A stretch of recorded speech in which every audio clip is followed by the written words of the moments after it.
El rey que cargaba un árbol de Navidad en el pecho. Había una vez, en tiempos no tan lejanos, un reino llamado Brumaria, que se extendía entre montañas cubiertas de pinos y valles, donde el invierno llegaba con paso ceremonial, vistiendo cada tejado de blanco y cada ventana de escarcha delicada. En aquel territorio de nieves perpetuas, la Navidad era más que una fecha en el calendario. Era un susurro antiguo que recorría las calles empedradas, un perfume de canela que emanaba de las panaderías, un murmullo de campanas que descendía desde las torres como si el cielo mismo quisiera conversar con la tierra. Los habitantes de Brumaria esperaban esa época con una mezcla de reverencia y alegría, pues sabían que la Navidad traía consigo no solo regalos y banquetes, sino también una pausa necesaria, un momento para recordar lo esencial, lo que permanece cuando todo lo demás se desvanece. En la torre más alta del castillo, donde el viento soplaba con fuerza incluso en las noches más tranquilas, vivía el rey Aureliano. Era un hombre de mediana edad, cuya espalda se mantenía recta como un roble centenario, cuya voz resonaba con autoridad incluso en los murmullos, y cuya mirada era tan firme que pocos se atrevían a sostenerla durante más de unos segundos. Desde muy joven, cuando apenas era un príncipe que jugaba entre las columnas del palacio, Aureliano había aprendido las lecciones que su padre consideraba fundamentales para quien habría de gobernar. Un rey no llora, le decían. Un rey no duda ante las encrucijadas. Un rey no muestra debilidad porque su pueblo necesita certeza, no vacilación. Y así, año tras año, Aureliano fue construyendo una armadura invisible alrededor de su corazón, una coraza hecha no de hierro, sino de disciplina, contención y silencio emocional. Con el paso del tiempo, aquella armadura se volvió tan natural que el rey olvidó que la llevaba puesta. Gobernaba con justicia, tomaba decisiones precisas, firmaba documentos con caligrafía impecable y se presentaba ante su pueblo con la compostura que se esperaba de un monarca ejemplar. Pero había algo que se perdía en ese proceso, algo que se apagaba lentamente como una vela olvidada en un cuarto vacío. La Navidad, que en su infancia había sido un refugio de risas junto al fuego, villancicos cantados con su madre y largas noches contemplando las estrellas mientras imaginaba que cada una llevaba un deseo, se había transformado en una ceremonia rígida, en una lista de obligaciones que cumplir, discursos formales, cenas protocolarias, regalos calculados para mantener alianzas diplomáticas. Era la víspera de Navidad cuando el reino entero se vestía de gala. Las calles de Brumaria resplandecían con miles de luces cálidas que colgaban de farola en farola, creando ríos de luz dorada que serpenteaban entre las casas antiguas. Coronas de ramas verdes adornaban cada puerta, atadas con lazos rojos que ondeaban suavemente con la brisa nocturna. Un eco de campanas descendía desde las iglesias, multiplicándose en armónicos que parecían llenar cada rincón del valle, como si la propia noche cantara una canción de bienvenida a algo sagrado que estaba por llegar. Los mercados navideños bullían con vida, vendedores ofreciendo castañas asadas cuyo aroma dulce se mezclaba con el humo de las hogueras. Artesanos mostrando figuras talladas en madera, niños corriendo entre los puestos con mejillas enrojecidas por el frío y la emoción. Pero en su torre, el rey Aureliano observaba todo aquello desde la distancia, como quien mira un cuadro hermoso pero lejano, inaccesible. Esa noche, mientras permanecía frente a la ventana de arco gótico que enmarcaba la ciudad iluminada, sintió algo extraño. Era una opresión que nacía en el centro de su pecho, un peso que no podía atribuirse a ninguna enfermedad física, pero que lo hacía respirar con dificultad. Cerró los ojos, buscando alivio en la oscuridad, y fue entonces cuando tuvo una visión que lo estremeció hasta lo más profundo de su ser. En su interior, justo donde debía latir su corazón, crecía un pequeño árbol de Navidad. Sus ramas eran delicadas, pero firmes, adornadas con esferas de cristal que reflejaban memorias fragmentadas. Su madre abrazándolo cuando era niño, su padre enseñándole a ocultar las lágrimas, su primera Navidad como rey, celebrada con pompa pero sin calidez.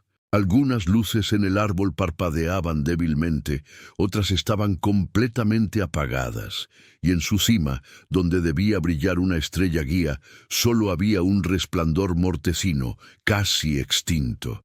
La visión fue tan vívida que Aureliano abrió los ojos con sobresalto, llevándose una mano al pecho como si pudiera tocar ese árbol interior. Comprendió entonces, con una claridad que lo asustó, que cada vez que había reprimido una emoción, cada vez que había elegido el protocolo sobre la humanidad, cada vez que había cerrado su corazón por miedo a parecer débil, una de esas luces se apagaba, y la estrella, esa estrella que debía guiarlo como monarca y como hombre, perdía brillo hasta casi desaparecer. Movido por una inquietud que no lograba explicar con palabras, pero que sentía con intensidad dolorosa, el rey Aureliano tomó una decisión que habría parecido impensable cualquier otra noche. Sin llamar a sus guardias, sin avisar a sus consejeros, sin siquiera ponerse la corona que usaba incluso para asuntos informales, se cubrió con una capa oscura que ocultaba sus ropas regias y salió del castillo por una puerta lateral que daba a los jardines nevados. La nieve crujía bajo sus botas mientras caminaba hacia la ciudad, y con cada paso sentía cómo el árbol en su pecho pulsaba, como si supiera que algo importante estaba por ocurrir. Las calles de Brumaria bullían con la energía característica de la Nochebuena. Familias enteras paseaban tomadas del brazo, deteniéndose en los puestos del mercado navideño para probar dulces de jengibre o admirar juguetes de madera pintada. El aire estaba impregnado de aromas que se entrelazaban en una sinfonía olfativa: canela, clavo de olor, manzanas asadas, pino fresco. Aureliano caminaba entre la multitud sin ser reconocido, sintiendo por primera vez en años lo que era estar entre su pueblo sin el filtro de la ceremonia. Escuchaba conversaciones fragmentadas, risas espontáneas, discusiones amables sobre qué postre preparar para la cena. Todo aquello le resultaba a la vez familiar y extraño, como un idioma que había olvidado y ahora intentaba recordar. Fue en un rincón apartado del mercado, donde las luces eran más tenues y los puestos más humildes, que encontró a un hombre mayor sentado en un taburete de madera, rodeado de campanas de todos los tamaños. Algunas colgaban de un marco improvisado, otras descansaban sobre mantas extendidas en el suelo. El hombre, de cabello completamente blanco y manos surcadas por arrugas profundas, afinaba una campana mediana con pequeños golpes de un martillo diminuto, inclinando la oreja para escuchar cada matiz del sonido que producía. El rey se detuvo, hipnotizado por la escena. Había algo en la concentración absoluta de aquel hombre, en la delicadeza con que trataba cada campana, que le pareció más sagrado que cualquier ceremonia religiosa a la que hubiera asistido. Después de unos minutos, el viejo levantó la vista y sus ojos, del color de la tierra mojada, se encontraron con los de Aureliano.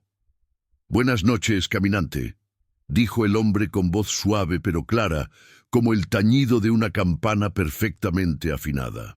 ¿Buscas alguna campana en particular o simplemente dejas que la Navidad te guíe por donde debe llevarte? Aureliano titubeó. No estaba acostumbrado a que le hablaran con esa mezcla de respeto y familiaridad. «Escuchaba tu trabajo», respondió finalmente. «Hay algo pacífico en ello». El viejo sonrió, y en esa sonrisa había una sabiduría que no provenía de los libros. «Me llamo Baltasar, y llevo 50 años afinando campanas. La gente cree que mi trabajo consiste en hacer que suenen bien, pero en realidad consiste en hacer que suenen verdaderas. Una campana desafinada miente, aunque produzca sonido. Una campana afinada dice la verdad, aunque esa verdad sea silencio. ¿Ne silencio?, preguntó el rey intrigado. Sí, continuó Baltasar, mientras tomaba una pequeña campana plateada y la hacía sonar suavemente. Entre cada tañido existe el silencio, y ese silencio es tan importante como el sonido, porque es allí donde el corazón puede escucharse a sí mismo. La Navidad, amigo mío, no está hecha solo de luces y canciones. También está hecha de los espacios entre las luces, de los silencios entre las canciones, de las pausas que nos permiten sentir. Aureliano sintió que esas palabras resonaban en su interior, como si alguien hubiera tocado una de esas campanas dentro de su pecho. El árbol que crecía allí pareció estremecerse, y una de sus luces apagadas parpadeó débilmente, intentando encenderse. El rey agradeció al viejo con una inclinación de cabeza y continuó su camino, pero llevaba consigo algo nuevo, la comprensión de que había llenado su vida de sonidos constantes para no tener que enfrentar el silencio donde habitaban sus verdaderas emociones. Siguió caminando sin rumbo fijo, dejándose llevar por el flujo de la gente, hasta que llegó a una pequeña iglesia en las afueras del centro. Era un edificio modesto, de piedra oscura y ventanas estrechas, muy diferente a la catedral grandiosa donde se celebraban las ceremonias oficiales. La puerta estaba entreabierta, y por ella escapaba una luz tenue y un sonido que detuvo a Aureliano en seco. Un villancico. No era el villancico perfecto de un coro profesional, con voces entrenadas y armonías impecables. Era un canto humilde, interpretado por pocas voces que sonaban cansadas pero sinceras, voces que temblaban en las notas altas pero que sostenían la melodía con determinación. Aureliano entró sin hacer ruido y se sentó en el último banco, envuelto en las sombras que proyectaban las velas dispersas por el altar. Cerró los ojos y dejó que la música lo envolviera. Era un villancico que conocía desde la infancia, uno que su madre solía cantar mientras preparaban juntos las decoraciones navideñas. En aquel entonces, la Navidad olía a pino fresco y a chocolate caliente, sabía a galletas recién horneadas y a risas compartidas. La Navidad era un refugio donde podía ser simplemente un niño, no un príncipe con obligaciones imposibles. Mientras escuchaba esas voces imperfectas pero honestas, Aureliano sintió que algo dentro de él se quebraba. No era una ruptura dolorosa, sino más bien como cuando el hielo se resquebraja al llegar la primavera, permitiendo que fluya el agua debajo. Una lágrima descendió por su mejilla, luego otra y otra más. El rey, que había aprendido a no llorar, que había construido murallas alrededor de su corazón para mantener todas las emociones bajo control, se encontró llorando silenciosamente en aquella iglesia casi vacía, mientras el villancico continuaba llenando el espacio con su melodía sencilla y profunda. Cada lágrima que caía parecía encender una luz más en el árbol interior. El dolor que sentía no era solo tristeza, era también liberación. El dolor necesario de quien ha cargado un peso durante tanto tiempo que sus músculos se han atrofiado y ahora deben aprender nuevamente a moverse. Cuando el villancico terminó y las pocas personas que cantaban comenzaron a dispersarse, Aureliano permaneció sentado, respirando profundamente, sintiendo cómo el árbol en su pecho crecía con más fuerza, ocupando más espacio, exigiendo ser reconocido. Ya no era solo una visión, era una realidad que no podía seguir ignorando. Cada encuentro de esa noche, cada conversación, cada sonido y cada silencio le mostraba lo que había perdido al elegir la rigidez sobre la humanidad. Al salir de la iglesia, el frío nocturno le golpeó el rostro, pero ya no le pareció hostil. Caminó sin dirección precisa hasta que sus pasos lo llevaron a un edificio que reconoció de inmediato: el albergue navideño de Santa Lucía, un lugar donde las personas sin hogar podían encontrar una cama caliente, una comida decente y, sobre todo, dignidad. El rey se detuvo frente a la entrada, observando a través de la ventana iluminada. Dentro, voluntarios servían sopa humeante en platos de cerámica, niños jugaban con juguetes donados, ancianos conversaban junto a una estufa de leña. Había risas, había conversaciones, había vida. Fue entonces cuando escuchó una conversación entre dos voluntarios que salían del edificio. «Es una pena», decía una mujer de voz suave mientras se ajustaba el abrigo. «Dicen que cerrarán este lugar después de Navidad. Orden del rey, al parecer. Quieren usar el edificio para expandir los almacenes reales». «El rey», respondió un hombre más joven con tono amargo, «no entiende lo que significa este lugar para quienes no tienen a dónde ir. Para él todo es eficiencia y números. No ve personas, ve problemas que resolver o ignorar». Aureliano sintió que esas palabras lo atravesaban como flechas de hielo. Era cierto. Había firmado esa orden hacía meses, durante una de sus revisiones administrativas. Le habían presentado el albergue como un gasto innecesario, un uso ineficiente de un inmueble que podría generar más beneficios para el tesoro real. No había visitado el lugar, no había preguntado a quiénes afectaría su decisión, no había considerado que detrás de cada estadística había una historia, un rostro, un corazón que latía con las mismas necesidades que el suyo. Había tomado la decisión con la misma frialdad con la que aprobaba presupuestos o ajustes fiscales, sin permitirse sentir nada. En ese momento, el árbol en su pecho reaccionó con violencia. Las luces que habían empezado a encenderse parpadearon con intensidad, y el dolor fue tan agudo que el rey tuvo que apoyarse contra una pared para no caer. Comprendió entonces, con una claridad que era tanto revelación como condena, que su dureza no era fortaleza, era miedo. Miedo a sentir, miedo a fallar, miedo a ser vulnerable, y ese miedo había apagado la estrella que debía guiar todas sus decisiones como rey y como ser humano. Sin esa luz, ¿qué clase de monarca era? ¿Qué clase de hombre se había convertido? Regresó al castillo con pasos lentos, sintiendo el peso de cada decisión que había tomado desde esa torre de marfil, alejado de la realidad de su pueblo.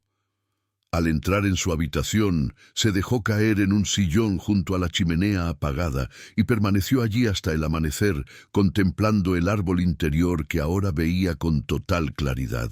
Era hermoso y triste a la vez, lleno de potencial pero marchito por la falta de cuidado, como un jardín abandonado que espera el regreso de su jardinero. La mañana de Navidad llegó con un cielo despejado y una luz dorada que se filtraba por las ventanas emplomadas del castillo. Era tradición que el rey pronunciara un discurso desde el balcón principal, frente a todo el pueblo reunido en la Plaza Mayor. Los consejeros habían preparado el texto usual: palabras sobre prosperidad, gratitud por otro año de paz, exhortaciones a mantener las tradiciones. Pero cuando Aureliano se puso de pie frente al pergamino elegante que contenía el discurso oficial, supo que no podía leerlo. Ya no. No después de lo que había visto, sentido y comprendido durante la noche anterior. Se acercó al balcón sin el pergamino, sin la corona, sin ninguna de las insignias que normalmente usaba para tales ocasiones. Abajo, miles de rostros lo miraban expectantes, rostros de todas las edades, de todas las condiciones, unidos por la celebración de aquella Navidad. El rey respiró profundo, sintiendo cómo el árbol en su pecho pulsaba con anticipación, y comenzó a hablar. «Pueblo de Brumaria», dijo con voz que temblaba ligeramente, y ese temblor era genuino, era humano, era real.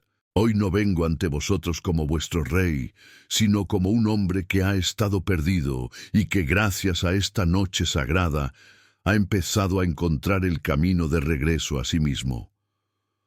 Un murmullo de sorpresa recorrió la multitud. Los consejeros, detrás de él, intercambiaron miradas alarmadas, pero Aureliano continuó, permitiéndose ser vulnerable por primera vez en décadas. Durante años he gobernado con justicia, pero también con frialdad. He tomado decisiones pensando en números y eficiencia, olvidando que cada número representa una vida. Cada estadística esconde un corazón que late, que sueña, que sufre. He construido murallas alrededor de mis emociones, creyendo que eso me hacía fuerte, pero en realidad me hacía ciego. Ayer caminé entre vosotros sin ser reconocido, y vi lo que había dejado de ver hace mucho tiempo, la Navidad verdadera, hecha de pequeños gestos, de silencios significativos, de canciones imperfectas pero honestas, de luz que no proviene de lámparas, sino de corazones abiertos. Hizo una pausa, sintiendo cómo las lágrimas amenazaban con desbordarse nuevamente. Pero esta vez no las contuvo. Dejó que fluyeran mientras continuaba hablando. He descubierto que cargo dentro de mí un árbol de Navidad. Sus luces se apagan cada vez que reprimo una emoción, cada vez que elijo el protocolo sobre la humanidad, cada vez que cierro mi corazón por miedo. Y su estrella, la que debe guiar mis decisiones, casi se ha extinguido. Pero esta noche, gracias a encuentros que parecían casuales, pero que ahora entiendo como regalos, algunas de esas luces han vuelto a encenderse. Y quiero que todas brillen, no solo por mí, sino por todos vosotros, porque un rey que no puede sentir, no puede gobernar con sabiduría verdadera. El silencio en la plaza era absoluto, ni un susurro, ni un movimiento. Todos estaban pendientes de cada palabra.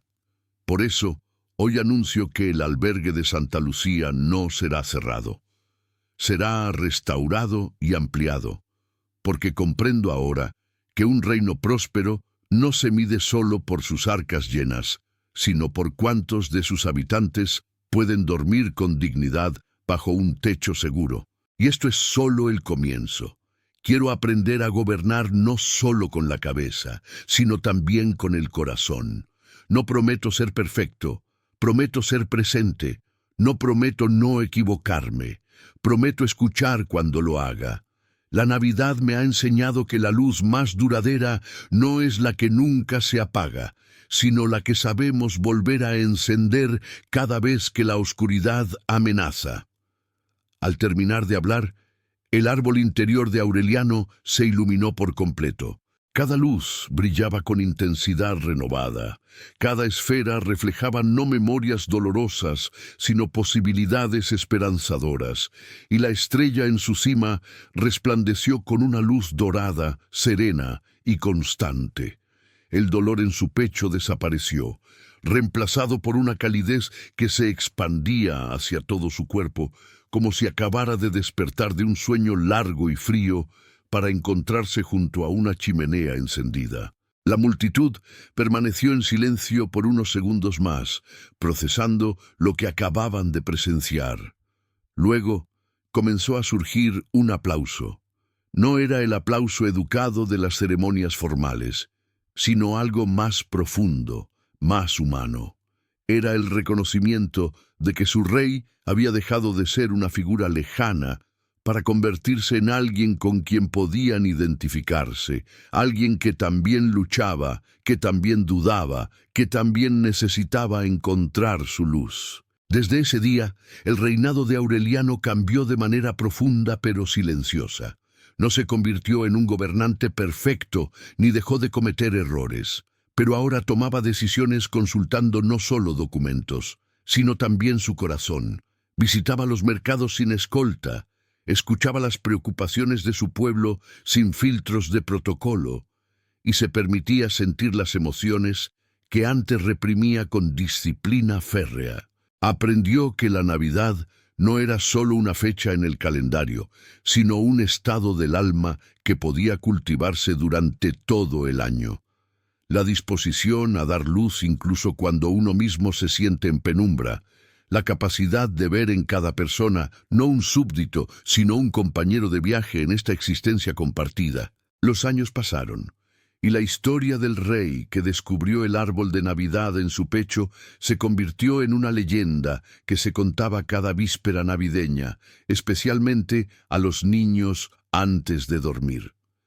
Se decía que si uno cerraba los ojos y escuchaba con atención su propio corazón, podría descubrir su propio árbol interior, con sus luces que brillan o se apagan según cómo vivimos, según cuánto nos permitimos sentir y conectar con los demás. Y se recordaba siempre la lección que Aureliano había aprendido, que la Navidad no exige perfección, sino presencia. No requiere que tengamos todas las respuestas, sino que estemos dispuestos a hacer las preguntas correctas. No nos pide que seamos invulnerables, sino que seamos valientes para mostrarnos vulnerables. Y así, cada Navidad, cuando las campanas suenan sobre Brumaria y las luces se encienden en las calles antiguas, la gente recuerda que todos cargamos un árbol en el pecho, y que nuestra tarea más sagrada es mantener viva su luz, no solo para nosotros mismos, sino para iluminar el camino de quienes caminan a nuestro lado en esta noche hermosa y misteriosa que llamamos vida. Este pasaje llega a su término, pero otro se dibuja en los papiros eternos, la guardiana de los regalos invisibles.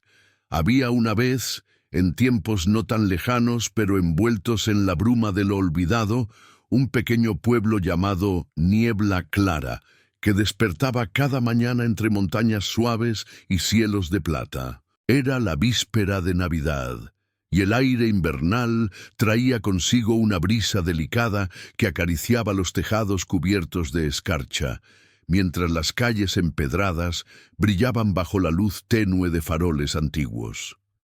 Las casas se adornaban con guirnaldas sencillas de pino y acebo, y en cada ventana ardían luces cálidas que prometían refugio y alegría. Sin embargo, como ocurre en todos los pueblos donde habitan corazones humanos, no todos sentían el mismo abrigo interior que proclamaban las decoraciones externas.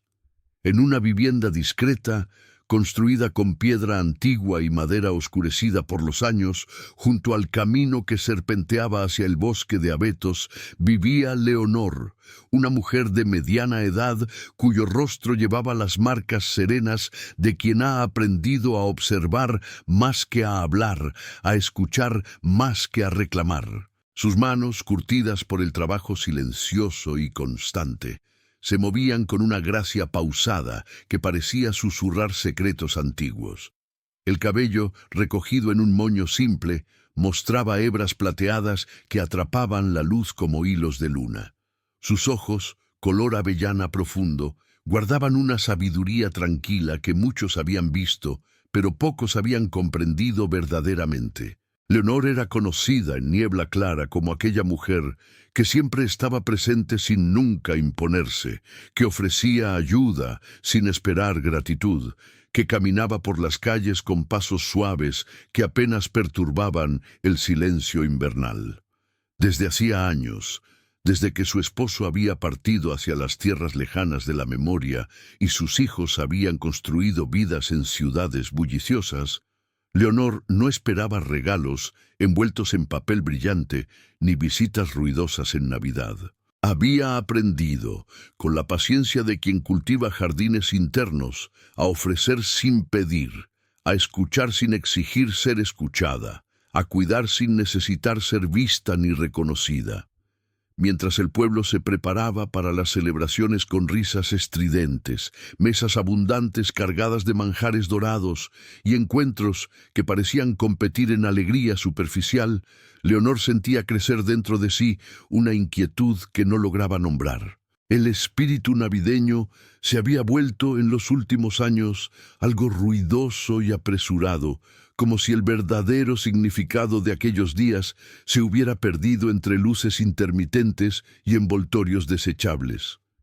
Aquella noche de víspera, cuando el crepúsculo teñía el cielo de violetas profundos y naranjas mortecinos, Leonor encendió una sola vela frente a su ventana. La llama danzaba con movimientos hipnóticos, proyectando sombras que se mecían como recuerdos antiguos contra las paredes de su modesta sala. Mientras contemplaba aquella luz solitaria, recordó una promesa que había hecho décadas atrás, cuando su propia madre, en su lecho de despedida, le había susurrado con voz temblorosa: «Hija mía, protege los regalos que no se envuelven, aquellos que no se compran en mercados, ni se exhiben bajo árboles decorados, pero que sostienen a las almas cansadas cuando todo lo demás falla». ¡Boom! En aquel entonces, Leonor no había comprendido completamente el significado de aquellas palabras, pero con el pasar de los años, la sabiduría de su madre se había revelado lentamente, como flores que se abren al ritmo secreto de las estaciones. Conforme avanzaban los días navideños y el pueblo se sumergía más profundamente en la celebración de tradiciones heredadas, Leonor comenzó a percibir algo que escapaba a la atención de la mayoría. Con sus caminatas matutinas por las calles todavía dormidas, cuando el rocío helado brillaba sobre los adoquines y el humo ascendía perezosamente desde las chimeneas, ella notaba los anhelos ocultos que habitaban en cada hogar. Había un niño de ojos tristes en la casa de los Martínez, un pequeño de apenas 8 años que anhelaba desesperadamente ser escuchado por padres demasiado ocupados en preparar la Navidad perfecta. Había una madre joven en la vivienda junto a la panadería, exhausta hasta el punto del quebranto, que necesitaba más que regalos materiales un momento de descanso verdadero. Había un anciano en la última casa del camino, don Sebastián, cuya soledad era tan tangible que parecía emanar de sus ventanas como un vapor gris. Sin anunciarse, sin buscar reconocimiento ni gratitud, Leonor se convirtió en la guardiana silenciosa de esos deseos invisibles que flotaban en el aire invernal como copos de nieve que nadie se detenía a observar. Comenzó a dejar pequeñas notas escritas a mano, con caligrafía cuidadosa y palabras que parecían tocar exactamente la herida que necesitaba bálsamo. Para el niño de ojos tristes, deslizó bajo la puerta un papel que decía: «Tu voz importa y el mundo necesita escuchar tu canción única». Para la madre agotada, dejó en su umbral una sopa caliente en una olla de barro, acompañada de una nota: «Descansa, que cuidar también significa dejarse cuidar». Para don Sebastián, simplemente se sentaba en el banco frente a su casa durante las tardes, sin decir mucho, pero ofreciendo una presencia serena que rompía el silencio devastador de la soledad. Una tarde, mientras caminaba por el mercado navideño que se instalaba en la plaza principal, donde los puestos de madera ofrecían artesanías, dulces tradicionales y bebidas calientes que perfumaban el aire con canela y clavo, Leonor conoció a Ismael.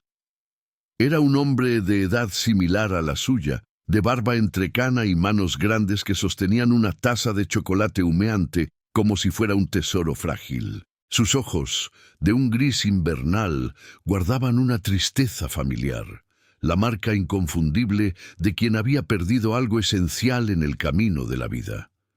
«Este mercado solía ser diferente», comentó Ismael, mirando a su alrededor con una mezcla de nostalgia y desencanto.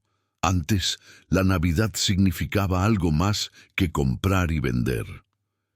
Leonor asintió lentamente, reconociendo en aquel hombre un alma que resonaba con la suya. «La Navidad sigue siendo lo que elegimos que sea», respondió con voz pausada, como quien ofrece agua fresca a un viajero sediento. «Los regalos verdaderos no se encuentran en estos puestos, aunque estos también tienen su belleza». Así comenzó una amistad inesperada, tejida en conversaciones que fluían como ríos lentos bajo luces doradas que colgaban de postes antiguos. Ismael le contó cómo había perdido la fe en la Navidad tras años de ausencias, de promesas rotas, de celebraciones que se sentían vacías como cáscaras abandonadas. Leonor escuchaba con aquella atención profunda que sanaba sin medicinas, que comprendía sin juzgar. Juntos caminaban por el mercado, deteniéndose ocasionalmente para admirar una talla de madera o para saludar a algún vecino con palabras amables que caían suavemente como nieve sobre techos cansados. Sin embargo, conforme Leonor profundizaba en su labor invisible de guardiana de anhelos ocultos, comenzó a sentir algo que no había anticipado. Un vacío creciente en su propio pecho, una duda que se colaba por las grietas de su certeza. Cada noche, al regresar a su casa junto al camino del bosque, mientras la vela solitaria ardía en su ventana como un faro de esperanza para nadie en particular, se preguntaba si sus gestos invisibles tenían algún valor real en un mundo que celebraba únicamente lo visible, lo ruidoso, lo evidente. ¿Importaba realmente lo que hacía si nadie lo notaba? ¿Tenía sentido ofrecer cuando nadie ofrecía a cambio? ¿Era ella simplemente una soñadora ingenua en un mundo que había aprendido a valorar solo lo que podía fotografiarse y exhibirse? Una noche, 3 días antes de la Nochebuena, cuando estas dudas se habían vuelto tan pesadas que amenazaban con aplastar su espíritu como nieve acumulada sobre ramas frágiles, Leonor decidió caminar hacia el puente iluminado que cruzaba el pequeño río en el límite del pueblo. Era un puente de piedra antigua, construido siglos atrás por manos que ya habían regresado al polvo, adornado ahora con luces suaves que se reflejaban en las aguas oscuras como estrellas caídas.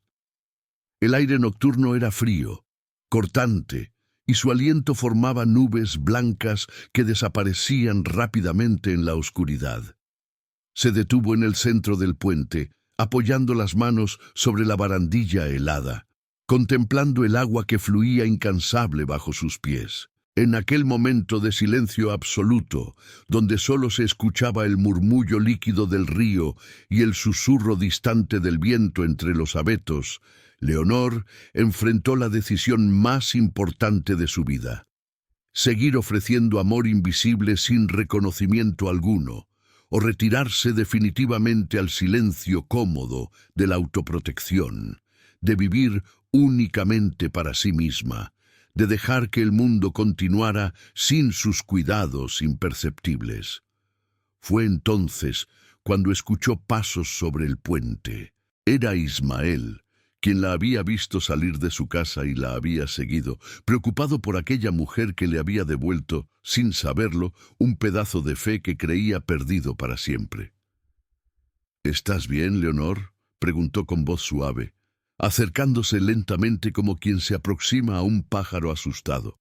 Ella permaneció en silencio durante largos momentos, reuniendo las palabras que flotaban dispersas en su interior. Finalmente, habló con una honestidad que raramente se permitía. «Me pregunto si importa lo que hago, Ismael. Me pregunto si estos gestos invisibles significan algo cuando nadie los ve, cuando nadie los celebra, cuando ni siquiera sé si cambian algo realmente». Ismael se colocó junto a ella, mirando también las aguas que reflejaban luces temblorosas. «¿Sabes cuándo recuperé la fe en la Navidad?», preguntó, su voz cargada de emoción contenida. «Fue cuando alguien, sin decirme su nombre, dejó en la puerta de mi taller una nota que decía: «Tu trabajo da belleza al mundo, aunque no lo sepas». Fue cuando esa misma persona apareció un día en mi taller solo para preguntarme cómo estaba, sin querer nada a cambio. Esa persona fuiste tú, Leonor». Las lágrimas silenciosas rodaron por las mejillas de Leonor, cristalizándose casi instantáneamente en el aire helado. «Pero nadie más lo nota», susurró. «Tal vez no necesiten notarlo para sentirlo. respondió Ismael, con sabiduría recién descubierta. Los regalos más verdaderos operan en secreto, como semillas bajo la tierra que nadie ve crecer, pero que un día florecen transformando paisajes enteros. Aquella conversación en el puente iluminado, bajo estrellas que brillaban con luz antigua, marcó el punto de transformación en el corazón de Leonor. Comprendió, con una claridad que atravesaba todas las dudas, como luz atravesando cristales, que su labor no buscaba aplausos ni reconocimiento público, sino simplemente el alivio genuino de almas que sufrían en silencio. El valor de sus acciones no se medía en gratitud expresada, sino en paz ofrecida, en dolor aliviado, en soledad compartida. En los días que siguieron, Leonor continuó su labor con renovada certeza, pero ahora con una diferencia fundamental. Al aceptar plenamente su papel como guardiana de regalos invisibles, sintió una paz profunda que emanaba desde el centro mismo de su ser, como un manantial cálido que brotaba en medio del invierno. Cada gesto invisible regresaba a ella en forma de abrigo interior. Cada palabra ofrecida multiplicaba la calidez en su propio corazón. Cada presencia silenciosa fortalecía su propia alma. Llegó la Nochebuena, y mientras las campanas de la iglesia antigua resonaban con eco sereno que viajaba por valles y colinas, llenando el aire nocturno con vibraciones que parecían tocar el alma misma de todas las cosas, Leonor encendió nuevamente su vela solitaria en la ventana. Pero esta vez la llama no representaba soledad, sino compromiso, no significaba aislamiento, sino conexión profunda con todo lo que realmente importaba. El pueblo de Niebla Clara, sin saber exactamente cómo ni por qué, amaneció aquella Navidad transformado de maneras sutiles, pero esenciales. Los vecinos se miraban con más atención, se escuchaban con más paciencia, se ofrecían ayuda sin calcular retornos. El niño de ojos tristes había sido finalmente escuchado por sus padres, quienes encontraron tiempo para sentarse con él bajo el árbol navideño. La madre exhausta había recibido ayuda inesperada de otras mujeres del vecindario. Don Sebastián ya no pasaba sus tardes completamente solo, pues varios vecinos habían comenzado a visitarlo regularmente. Leonor no fue nombrada como heroína del pueblo, no recibió reconocimientos públicos ni medallas brillantes. Su nombre no apareció en discursos ni en celebraciones. Sin embargo, su presencia se había vuelto esencial, como el aire que se respira sin pensar en él, pero que sostiene toda la vida. Había comprendido que los regalos más verdaderos no se ven con los ojos físicos, pero se sienten con el corazón, y que el acto mismo de acoger, de ofrecer presencia auténtica, es en sí mismo un acto de amor navideño eterno que trasciende las estaciones y permanece cuando todas las decoraciones han sido guardadas. Desde entonces, Leonor vivió cada Navidad con la certeza profunda de que era y siempre había sido exactamente donde necesitaba estar, haciendo exactamente lo que su alma había venido a hacer en este mundo. Y cada noche, al encender su vela solitaria, que ya no se sentía solitaria, sonreía con aquella paz que solo conocen quienes han descubierto que el verdadero regalo de la Navidad no está bajo ningún árbol, sino en el espacio sagrado que se abre cuando un corazón decide, contra toda lógica del mundo, seguir ofreciendo amor invisible. Esta aventura cesa, pero una nueva se inspira en los cantos de antaño, la hechicera de las estrellas de hielo. Había una vez, en tiempos donde el invierno tejía mantos de silencio sobre la tierra, un valle llamado Ventisca Serena que descansaba entre montañas ancestrales. Era la víspera de Navidad y el valle quedaba cubierto por un manto de nieve cristalina que reflejaba la luz de las estrellas como un espejo silencioso, eterno y profundo. Cada copo de nieve parecía guardar un secreto antiguo, una promesa olvidada que esperaba ser recordada. El aire era tan puro y frío que al respirarlo se sentía como si el cielo mismo entrara en los pulmones, limpiando todas las preocupaciones mundanas con su esencia helada y luminosa. En una cabaña apartada, construida con troncos oscuros y ventanas pequeñas que brillaban con luz tenue, al borde mismo de un bosque invernal donde los pinos se erguían como guardianes silenciosos, vivía Eirene, una mujer cuyo nombre significaba paz en lenguas olvidadas. Era conocida en susurros reverentes como la hechicera de las estrellas de hielo, no porque inspirara temor, sino porque se decía que comprendía el lenguaje secreto del frío y de la luz. Esos dos elementos que parecían opuestos, pero que en sus manos se convertían en hermanos. Su cabello plateado caía sobre sus hombros como cascadas de luna, y sus ojos tenían el color del hielo cuando la aurora boreal lo atraviesa, azul profundo con destellos verdes que cambiaban según la luz del día. Eirene había vivido muchos inviernos, tantos que había perdido la cuenta de las navidades que había presenciado.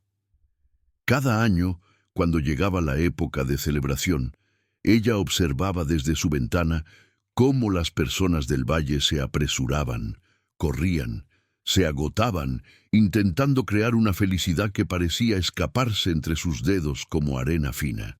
Veía cómo los corazones se cansaban por la prisa interminable, cómo la pérdida de seres queridos pesaba como piedras en los pechos, cómo la soledad se instalaba en hogares que deberían estar llenos de calor, y con cada corazón que se agotaba, Eirene sentía cómo las estrellas en el cielo nocturno parecían apagarse levemente, como velas que se consumen poco a poco en la oscuridad. Ella misma había sido marcada por un cansancio profundo que anidaba en su pecho como un ave oscura.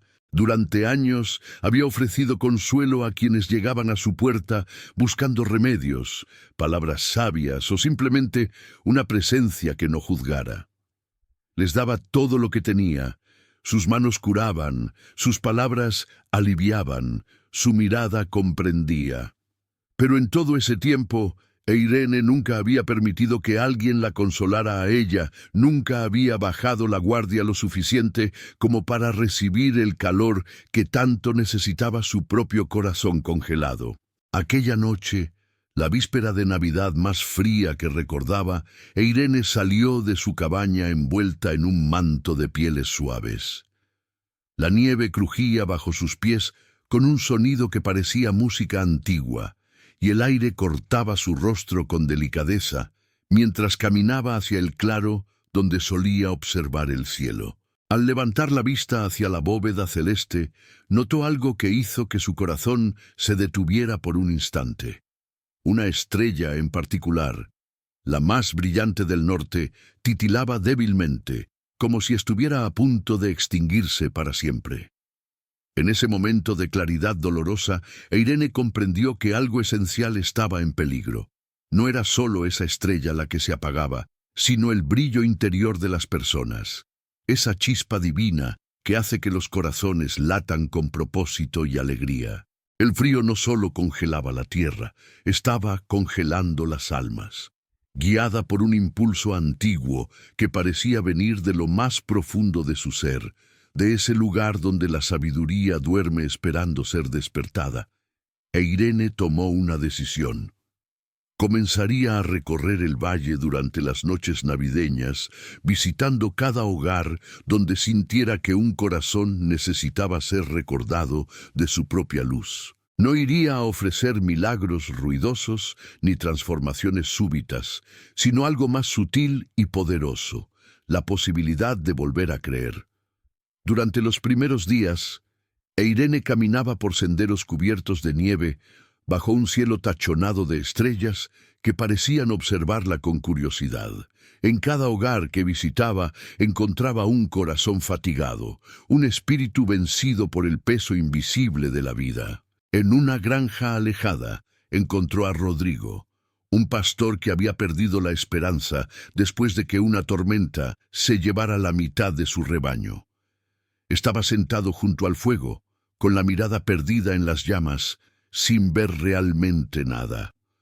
E Irene se sentó a su lado en silencio, sin decir palabra durante largo rato, hasta que finalmente habló con voz suave como el susurro del viento entre los pinos. Le contó sobre las estrellas, sobre cómo cada una brillaba con luz propia, aunque a veces las nubes las ocultaran. Le habló de los ciclos de la naturaleza, de cómo después de cada pérdida viene un renacimiento. Y mientras hablaba, con gestos delicados, recogió algo invisible del aire, algo que brillaba tenuemente en sus manos. Un fragmento de la luz interior de Rodrigo que él había olvidado que existía. Con cuidado infinito, Irene moldeó ese fragmento hasta convertirlo en una pequeña estrella de hielo, tan frágil que parecía que se rompería con solo mirarla, pero tan luminosa que iluminaba la habitación entera con resplandor plateado. Colocó la estrella sobre la repisa de la chimenea, donde su luz se reflejaba en los ojos del pastor. E Irene le dijo que esa estrella era su propia esperanza cristalizada y que mientras ella brillara, él recordaría que no todo estaba perdido. Cuando se fue aquella noche, Rodrigo sintió algo cambiar en su pecho, como si una puerta cerrada durante mucho tiempo comenzara a abrirse lentamente. En una casa pequeña al otro lado del valle vivía Lucía, una joven madre vencida por el invierno y por la enfermedad de su hijo. Sus manos temblaban de cansancio mientras mecía la cuna, y sus ojos estaban hundidos por las noches sin dormir. Cuando Irene llegó, encontró a Lucía llorando en silencio, con lágrimas que caían sobre la madera del suelo como pequeñas perlas de dolor. La hechicera se arrodilló junto a ella y tomó sus manos entre las suyas, sintiendo todo el peso que aquella madre cargaba sobre sus hombros frágiles.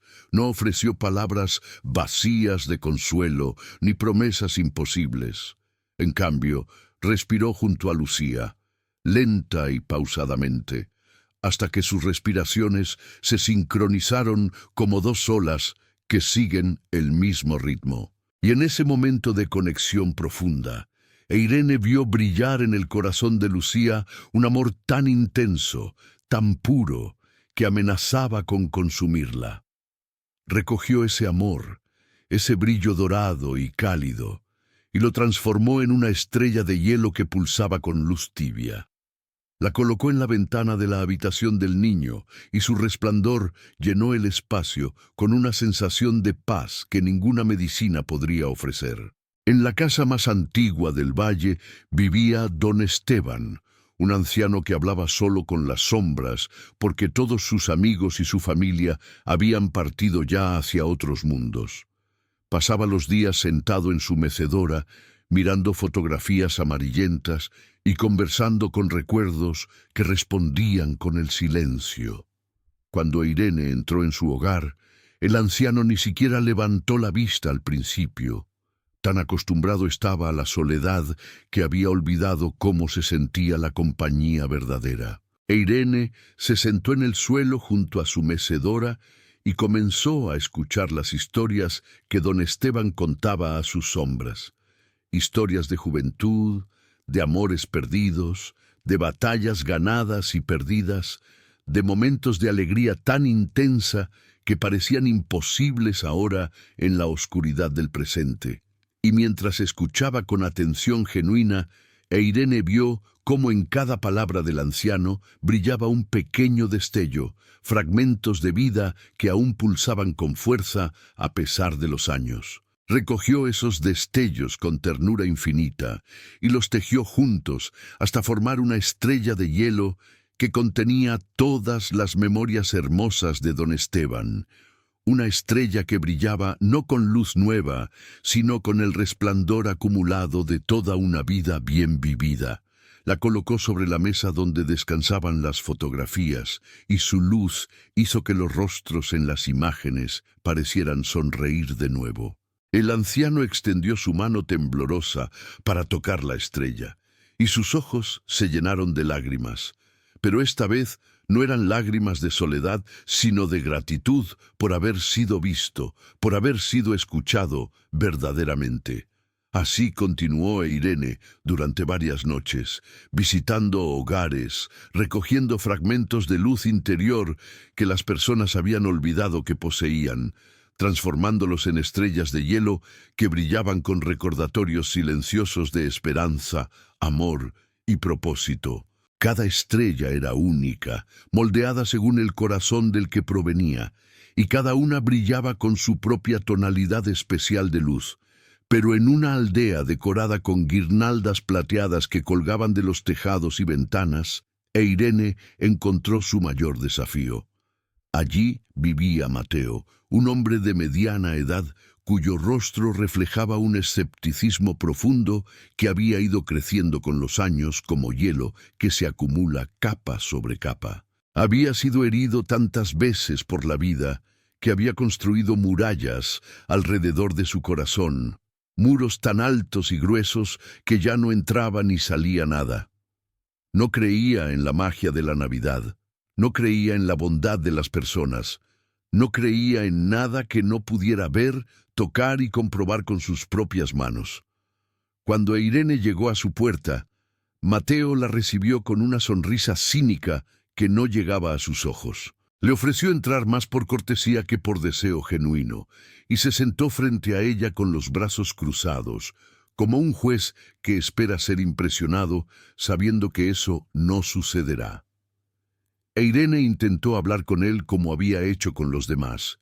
Intentó encontrar ese fragmento de luz que existía en su interior, pero cada vez que se acercaba a él, Mateo levantaba nuevas defensas, nuevos argumentos, nuevas razones por las cuales todo lo que ella decía era solo ilusión. Durante varias noches, Irene regresó a la casa de Mateo, y cada noche se encontraba con el mismo muro infranqueable. Y mientras luchaba por encontrar una manera de llegar a él, algo comenzó a cambiar dentro de ella misma. Se dio cuenta de que en Mateo veía reflejado su propio agotamiento, su propia negativa a permitir que alguien atravesara sus propias defensas. Ella también había construido murallas, también había olvidado cómo se sentía recibir en lugar de solo dar. El momento decisivo llegó una noche cuando Mateo, cansado de las visitas de Irene, le preguntó con voz dura por qué seguía volviendo, qué esperaba lograr con alguien como él, que claramente no quería ser salvado. Y en lugar de responder con sabiduría o con palabras cuidadosamente elegidas, Irene hizo algo que nunca había hecho antes. Se permitió ser vulnerable. Se quitó el manto de hechicera sabia y se mostró simplemente como Irene, una mujer cansada, sola y asustada. Le contó sobre las noches en que ella misma lloraba en su cabaña, sobre cómo había olvidado cuándo fue la última vez que alguien la abrazó con cariño, sobre cómo el frío que manejaba tan bien en el exterior se había instalado también en su interior. Le confesó que no tenía todas las respuestas, que a veces también dudaba, que a veces también quería renunciar. Y mientras hablaba, con la voz quebrándose en algunos momentos, algo milagroso sucedió. Las defensas de Mateo comenzaron a desmoronarse, no porque ella hubiera dicho algo mágico, sino porque había sido auténticamente humana. Por primera vez en años, Mateo sintió que alguien lo entendía realmente, porque esa persona también conocía el dolor, también conocía el cansancio. Y en ese momento de conexión genuina, Irene vio brillar en el corazón de Mateo una luz pequeña pero persistente, una chispa que se negaba a extinguirse completamente a pesar de todo. Pero también vio algo más. Vio que su propia luz había comenzado a brillar de nuevo, alimentada no por el acto de dar, sino por el acto de permitirse ser vista en su vulnerabilidad. Esa noche, Irene comprendió con claridad absoluta que no podía devolver brillo a otros sin permitir que su propio corazón volviera a encenderse. Había estado tan ocupada siendo la salvadora, la sanadora, la sabia, que había olvidado que ella también necesitaba ser salvada, sanada y comprendida. La lección que había venido a enseñar era también la lección que necesitaba aprender. En la Nochebuena, bajo un cielo despejado y reverente, donde las estrellas brillaban con intensidad renovada, Irene realizó un acto completamente distinto a todos los anteriores. En lugar de caminar de casa en casa, distribuyendo estrellas de hielo, en lugar de ofrecer consuelo individual a cada corazón fatigado, hizo algo más simple y profundo. Encendió una sola vela grande en el centro del valle, donde todos pudieran verla desde sus hogares. La llama bailaba en el aire frío, pequeña pero valiente, y su luz dorada se reflejaba en la nieve circundante creando un círculo de calidez en medio de la blancura infinita. Junto a la vela, Irene colocó un mensaje escrito en madera tallada con letras simples que todos pudieran leer. Quien necesite luz, venga a compartirla. Al principio, nadie salió de sus casas. El frío era intenso y la costumbre de celebrar en privado estaba profundamente arraigada. Pero lentamente, como atraídos por una fuerza invisible, las personas comenzaron a salir. Primero fue Rodrigo, el pastor, envuelto en mantas gruesas y llevando consigo la estrella de hielo que Irene le había dado. Luego vino Lucía con su hijo en brazos, el niño finalmente recuperado y mirando el mundo con ojos llenos de asombro. Don Esteban apareció apoyado en su bastón, con pasos lentos pero decididos. Y finalmente, para sorpresa de todos y de sí mismo, llegó Mateo, con las manos en los bolsillos y una expresión que mezclaba curiosidad y resistencia residual. Se reunieron en círculo alrededor de la vela, sin decir nada al principio, simplemente observando cómo la llama bailaba y proyectaba sus sombras en la nieve. Entonces, sin que nadie lo planeara, comenzaron a compartir. Rodrigo habló de cómo había aprendido que la pérdida también podía enseñar gratitud. Lucía compartió su miedo y cómo había encontrado fuerza en momentos de desesperación absoluta. Don Esteban contó historias de navidades pasadas, llenando el aire con risas y lágrimas. Y Mateo, con voz vacilante al principio pero más firme con cada palabra, habló de su soledad y de cómo estaba aprendiendo lentamente a abrir su corazón de nuevo. Irene también compartió su historia, su cansancio, su búsqueda de significado, su aprendizaje sobre la importancia de recibir además de dar. Y mientras hablaban, algo extraordinario comenzó a suceder. Las estrellas en el cielo nocturno empezaron a brillar con una fuerza que no se veía en años, como si cada palabra honesta, cada lágrima compartida, cada risa pausada alimentara directamente su luz.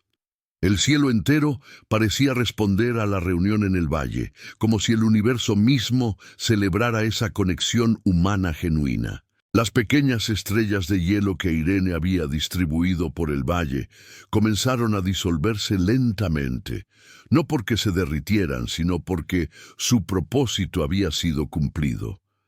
Ya no eran necesarias como recordatorios externos de luz interior, porque los corazones habían aprendido a reconocer su propio brillo. La luz ahora venía de dentro, sostenida no por magia, sino por conexión, comprensión y cuidado mutuo. Irene sintió cómo el frío profundo que había habitado en su pecho durante tantos años se transformaba en algo diferente.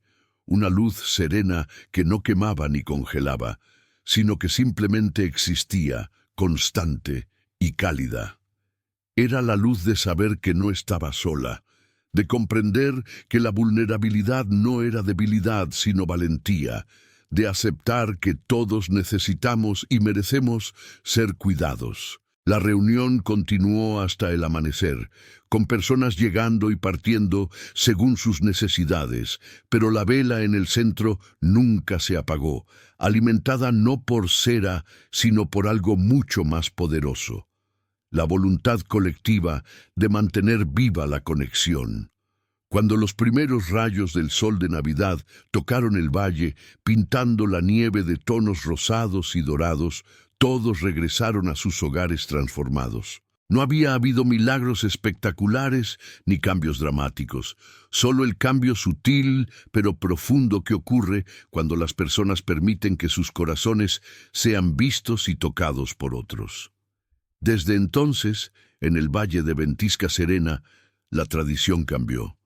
Cada Nochebuena, en lugar de celebrar encerrados en sus hogares, las personas se reunían alrededor de una vela encendida en el centro del valle.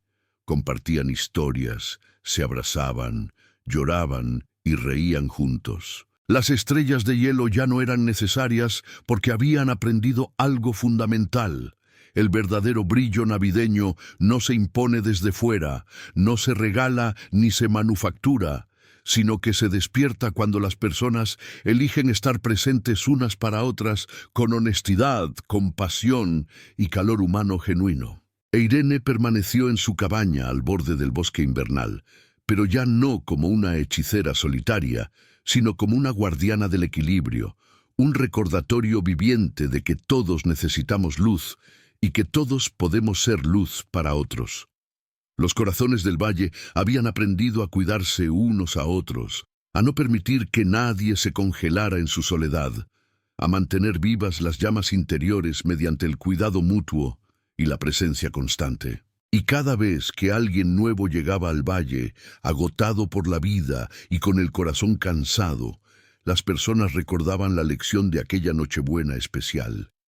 No intentaban arreglar a esa persona con consejos o soluciones rápidas, sino que simplemente se sentaban junto a ella, compartían su propia vulnerabilidad y permitían que la luz colectiva hiciera su trabajo silencioso y transformador. Porque habían aprendido que la verdadera magia de la Navidad no reside en las estrellas de hielo ni en los gestos grandiosos, sino en los momentos simples de conexión auténtica donde los corazones se reconocen mutuamente y eligen brillar juntos en la oscuridad. Esta enseñanza se completa, pero otra brota de los manantiales del saber. La abuela y el cuenco de la luna.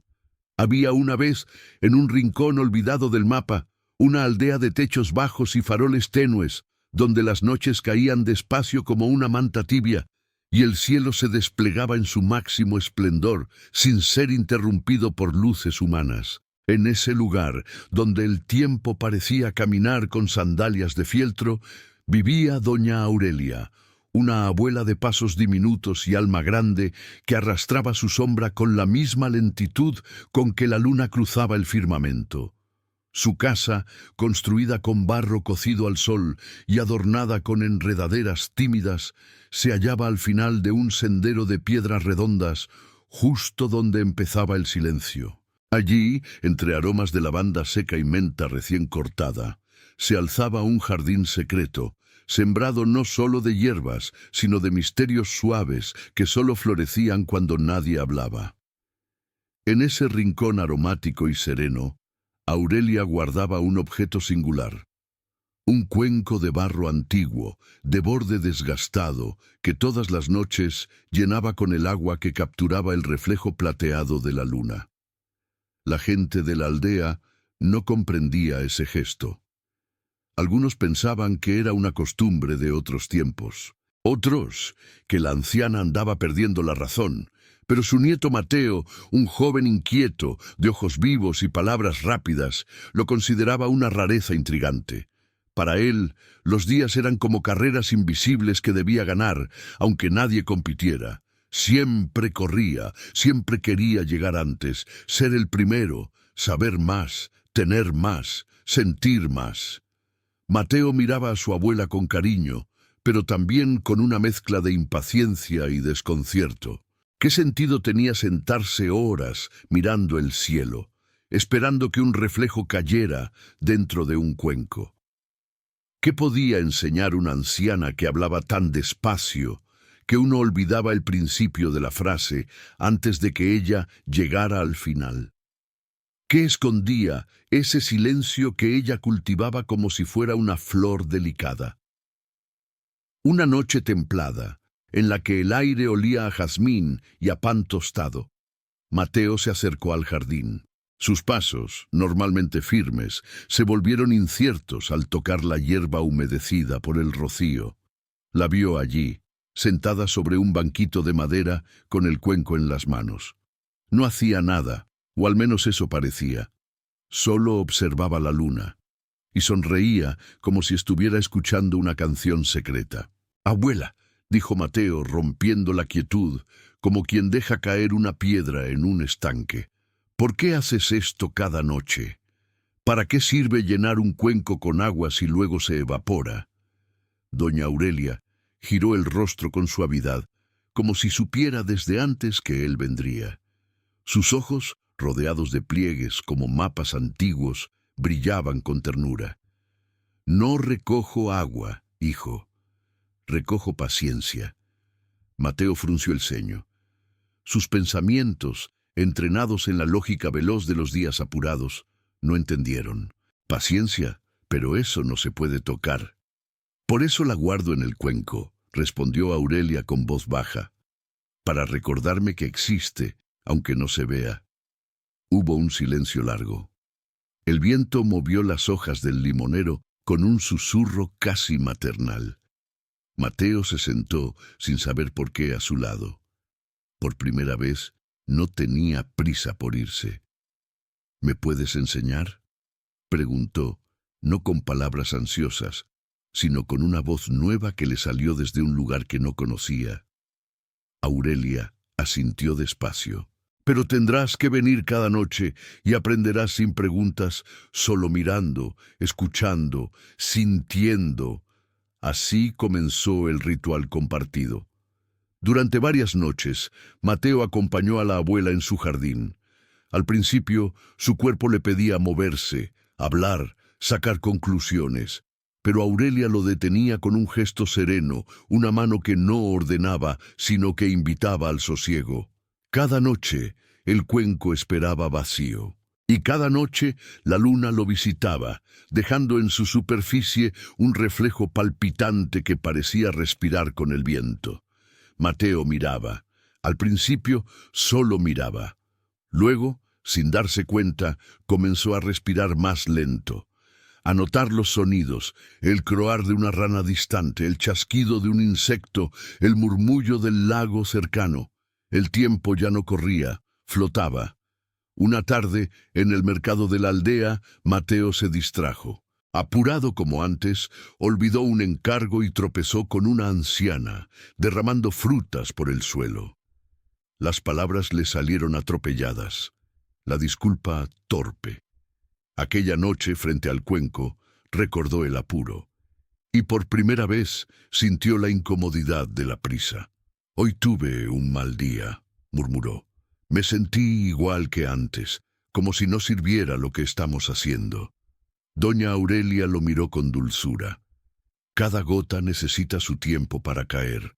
A veces no vemos el cambio, pero eso no significa que no esté ocurriendo». En las noches siguientes, Mateo intentó aplicar la lección.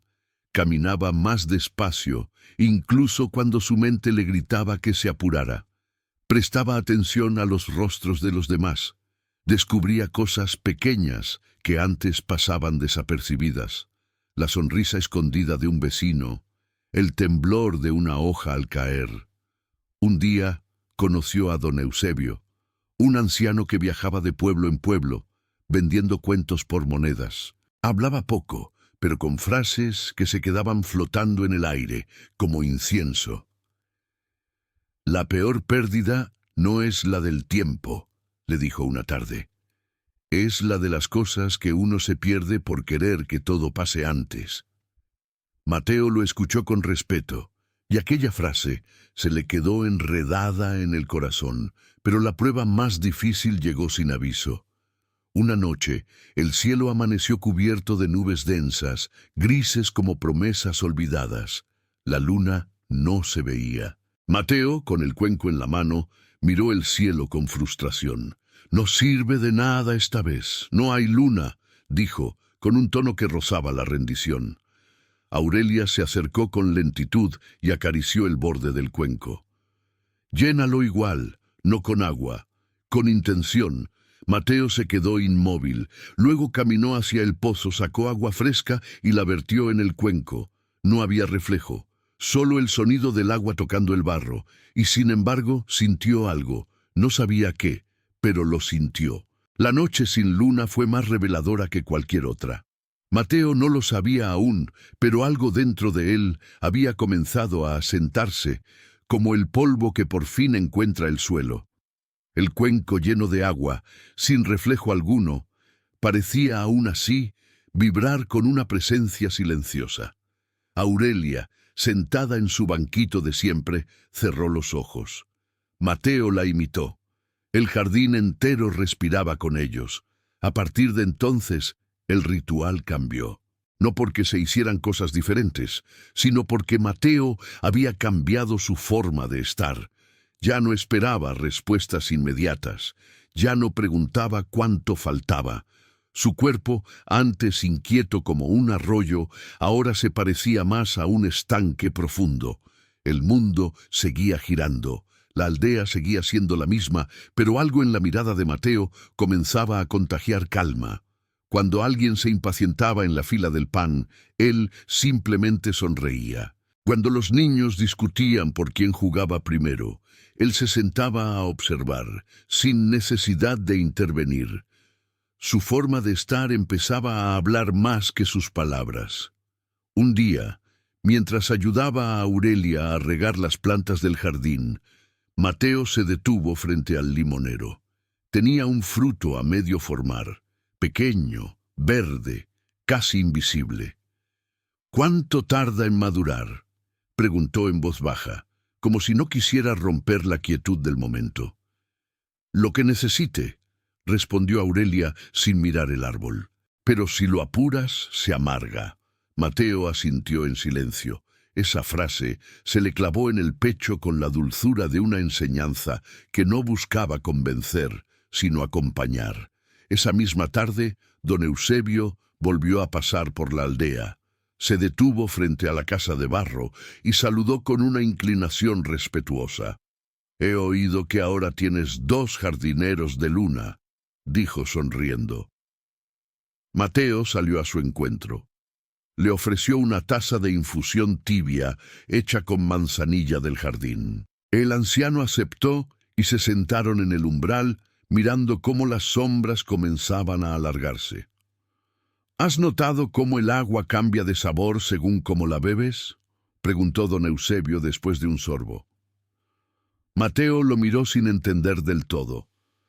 «No es lo mismo beber con prisa que beber con presencia», añadió el viejo. «La paciencia también tiene sabor». A Mateo le gustaba cómo hablaba ese hombre.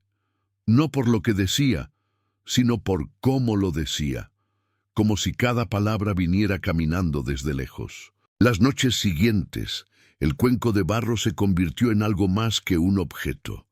Era un espejo que no mostraba el rostro, sino el estado interior. Si Mateo llegaba alterado, el agua parecía agitarse. Si estaba sereno, la superficie se volvía tersa, como un cristal. Una madrugada, justo antes del amanecer, Mateo sintió algo distinto. Mientras sostenía el cuenco, una pequeña brisa lo envolvió. No era un viento común. Era como si el jardín respirara con él, como si la misma tierra lo abrazara. Cerró los ojos, y por primera vez comprendió que no estaba esperando que pasara algo. Estaba simplemente estando. Doña Aurelia lo observaba en silencio. Había esperado ese momento durante años, pero no lo forzó jamás. El aprendizaje verdadero, sabía bien, no brota de la explicación, sino del espacio. Y ahora Mateo había llegado a ese lugar interior donde no se necesita correr, porque ya se ha llegado. Un nuevo día comenzó a despuntar. En la aldea, los gallos anunciaban la mañana con su canto desgastado. Los vecinos abrían sus ventanas y el aroma del pan fresco comenzaba a flotar en el aire. Mateo regresó a casa con pasos lentos. Ese día, en el mercado, Alguien le pidió ayuda para cargar una bolsa. Él lo hizo sin pensar. Otro le preguntó por el mejor lugar para ver las estrellas, y Mateo habló del jardín de su abuela con una sonrisa que no necesitaba palabras.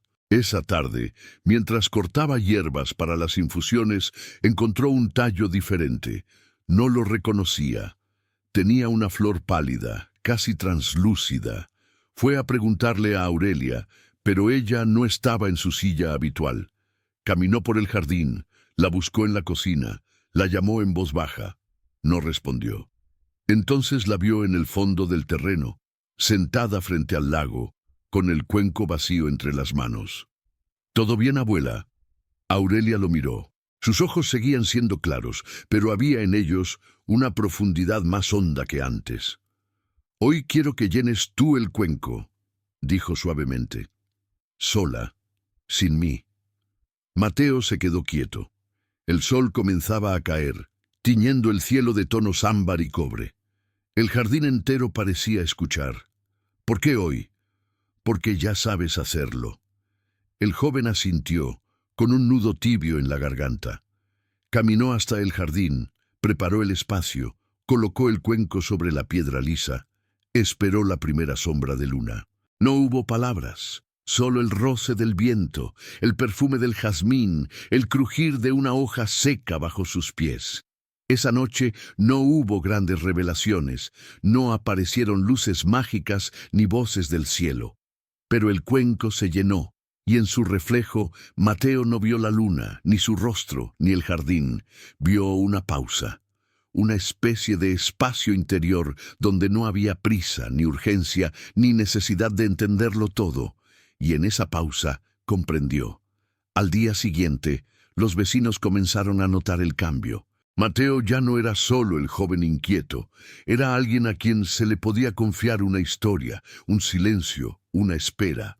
Algunos decían que se parecía más a su abuela, otros que hablaba poco, pero decía justo lo necesario. Una noche, mientras colocaban juntos el cuenco en su lugar, Aurelia le pasó una manta tejida a mano. «Ya no tienes que venir todas las noches conmigo», dijo con voz serena. «El jardín es tuyo también, y cuando yo no esté, seguirá floreciendo si lo cuidas como ahora». Mateo quiso decir algo, pero no encontró palabras que no interrumpieran la quietud, así que simplemente asintió, y en ese gesto selló una promesa invisible. Pasaron los días como hojas que caen sin hacer ruido. Las estaciones comenzaron a cambiar. El verde brillante del jardín se tornó en ocres suaves, y las flores que antes bailaban bajo la luna empezaron a cerrarse con lentitud, como si también quisieran descansar. Mateo seguía cada noche el mismo ritual, solo o en compañía de su abuela, llenando el cuenco con esa agua tranquila que ya no era solo reflejo, sino memoria.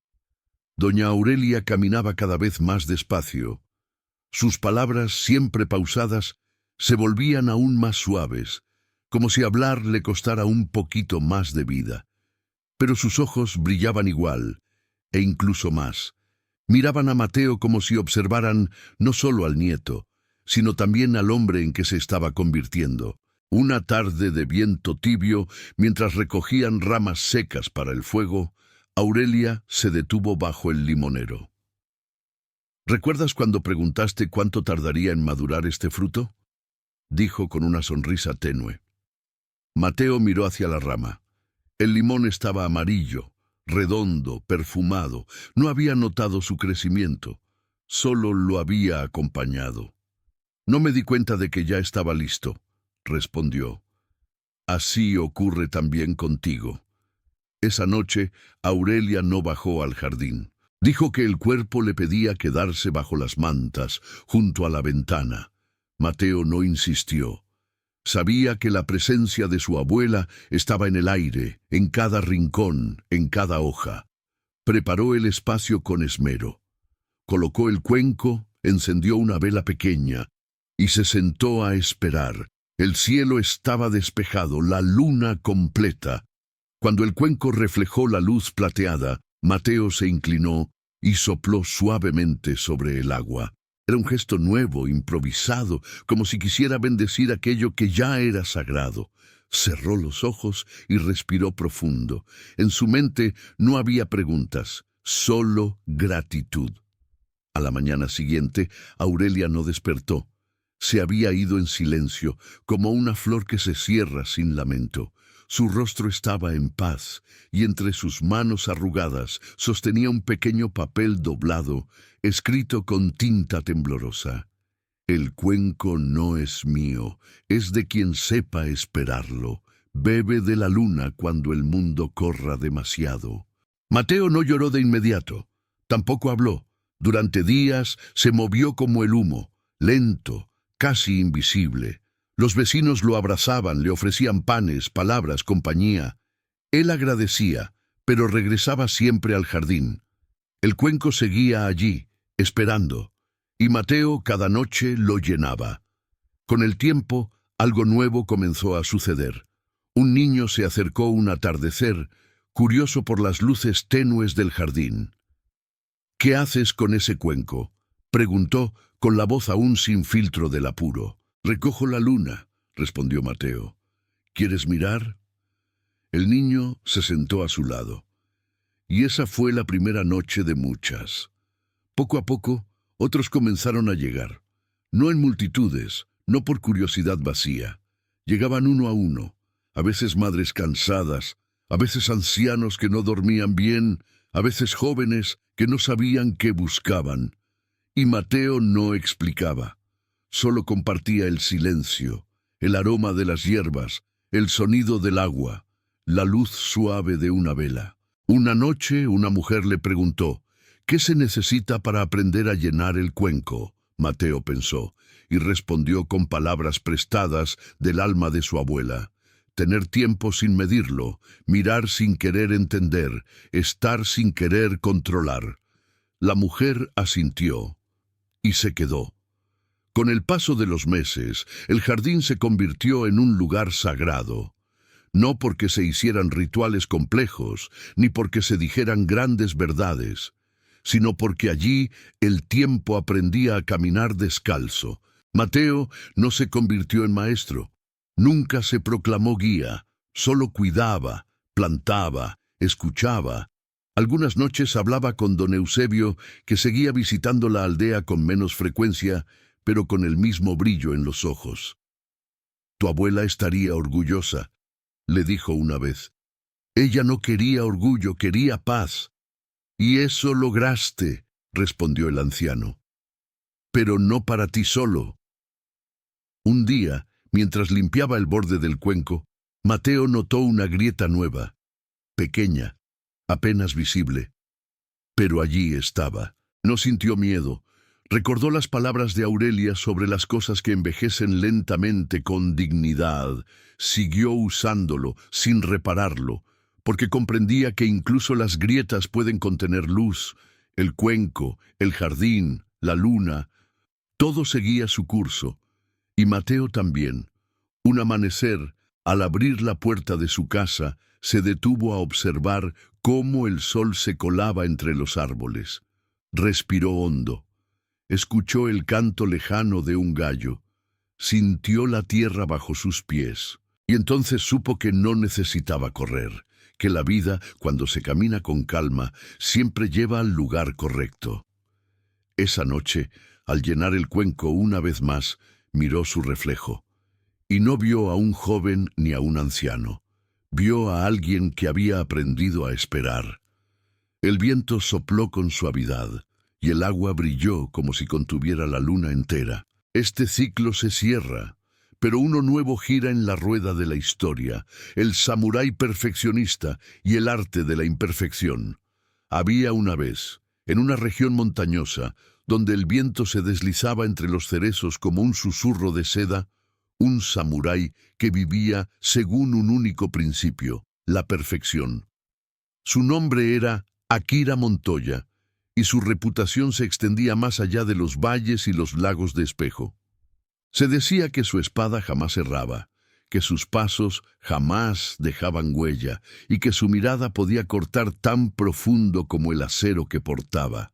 Akira residía en un palacio de madera tan pulida que reflejaba la luz como un espejo, rodeado de jardines meticulosamente podados, donde cada piedra tenía su lugar asignado. Cada día comenzaba antes del alba con una rutina exacta: meditación al borde del estanque, entrenamiento con la katana bajo el cerezo más antiguo y largos silencios dedicados a la contemplación de su reflejo, buscando rastros de impureza que pudieran haber escapado a su vigilancia.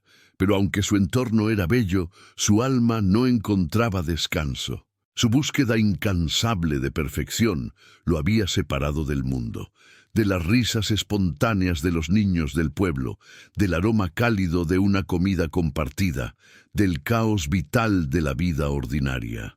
A los ojos de todos, era admirable, pero en el interior de su pecho el eco de un vacío se hacía cada vez más nítido. Todo cambió una mañana, cuando después de una noche de tormenta, la primera en semanas, Akira se dirigió a su sala de entrenamiento. El aire aún estaba húmedo y las hojas brillaban con gotas que parecían perlas vivas. Al desenvainar su espada favorita, notó algo que lo detuvo en seco: una grieta, minúscula, casi invisible, pero estaba allí, surcando la hoja con una línea delgada como el hilo de una lágrima contenida. El corazón le dio un vuelco. Aquella espada no era un arma cualquiera. La había forjado él mismo bajo la guía de su padre, en los años jóvenes, donde la pasión todavía tenía bordes desordenados. Era símbolo de su disciplina, su control, su dominio, y ahora estaba rota. Durante días intentó ignorar la grieta. La examinaba cada mañana, cada noche, medía su profundidad, la tocaba con la yema del dedo como si pudiera borrarla con el calor de su piel. Pero la grieta no se iba, y lo que era peor, parecía haber despertado algo en su interior. Una especie de inquietud suave, como una brisa que se filtra por debajo de una puerta cerrada. Akira sabía que debía hacer algo. No podía permitir que una imperfección contaminara el equilibrio de su mundo. Así que descendió de su palacio y por primera vez en muchos inviernos se adentró en el sendero que conducía al valle. Había oído hablar de un viejo artesano que vivía al pie de la montaña, un maestro en reparar objetos con técnicas antiguas, casi olvidadas. El camino era estrecho, bordeado de helechos y musgo, y el aire olía a tierra mojada y madera vieja. A cada paso, Akira sentía como su rigidez se deshacía ligeramente, como si el viento húmedo suavizara las aristas de su mente. Al llegar a la aldea, fue recibido por el silencio y el canto lejano de una flauta de bambú. Don Hiroshi, el artesano, vivía en una casa baja, con un tejado cubierto de hojas y un jardín extraño, lleno de piedras de formas irregulares, árboles torcidos y recipientes de cerámica que parecían rotos, pero reparados con líneas doradas que los hacían brillar como si hubieran sido tocados por el sol. El samurái no entendía nada, pero el anciano le sonrió con lentitud, como si llevara siglos esperando su llegada. «Vienes por la espada», dijo, sin que Akira hubiera abierto la boca. El samurái asintió y entregó la hoja con manos firmes, aunque algo temblorosas. «Quiero que la repare, que desaparezca la grieta, que vuelva a ser perfecta». Don Hiroshi observó la espada durante un largo rato. Luego, en lugar de responder, lo condujo hacia el jardín. Allí le ofreció una taza de té. Era una taza extraña, con el borde levemente desigual y una grieta reparada con una vena dorada que brillaba bajo la luz del sol. Akira dudó, pero tomó la taza con ambas manos y bebió en silencio.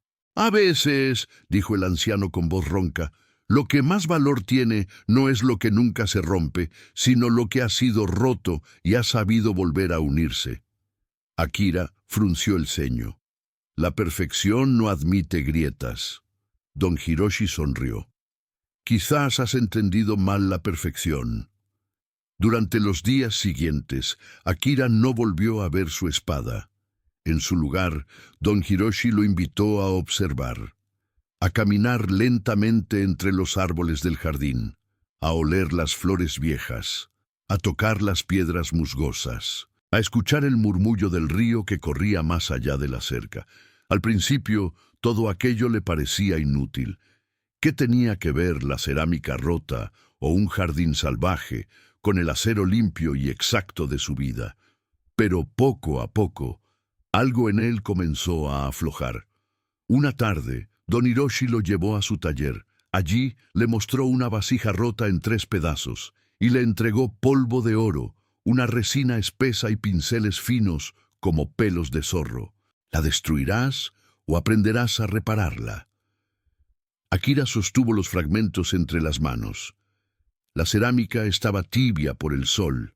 Sus dedos, acostumbrados a cortar con precisión, temblaban al intentar unir las piezas. La primera línea dorada apareció como una cicatriz de luz. ¿Y si no queda perfecta?, se preguntó. Entonces será hermosa, respondió el viejo. Durante los días que siguieron, Akira se convirtió en aprendiz silencioso del arte de la reparación. Con movimientos cada vez más lentos, fue uniendo fragmentos rotos, trazando líneas doradas como quien escribe versos en una lengua que apenas comienza a entender. Las primeras piezas le parecían torpes, irregulares, indignas, pero con el tiempo, algo en su mirada empezó a cambiar. Cada grieta contaba una historia, cada imperfección ocultaba una memoria. Y aquellas piezas rotas, ahora unidas por vetas de oro, brillaban con una belleza que no tenía nada que ver con la simetría, sino con la honestidad de haber resistido, de haberse roto y no desaparecer. Un día, don Hiroshi lo llevó a la parte más antigua de su casa. Allí había una estantería repleta de objetos reparados, algunos casi deshechos, otros apenas rasgados. El anciano colocó frente a Akira una pequeña caja de madera, cuyas esquinas estaban agrietadas y sostenidas por bisagras doradas. «Esta caja perteneció a mi esposa», dijo con voz pausada. «Contenía cartas, recuerdos, trozos de tela. La rompí por enojo una vez.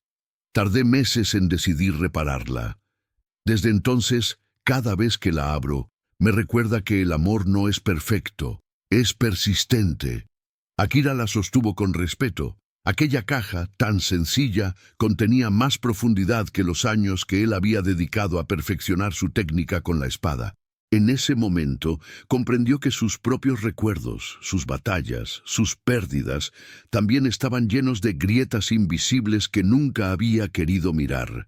Por primera vez en años, lloró, en silencio, de pie, con la espalda recta, pero con los ojos nublados. Las lágrimas no eran de dolor, eran de apertura. A la mañana siguiente, encontró sobre la mesa del taller su espada. Estaba limpia, equilibrada, y en su hoja, la grieta había sido restaurada con una fina línea de oro que la cruzaba como si fuera un rayo de sol atrapado en el metal. No era la misma espada, era mejor, porque ahora contaba una historia, la suya. Don Hiroshi no dijo nada, solo asintió. «Ahora puedes volver». Pero Akira no se fue de inmediato.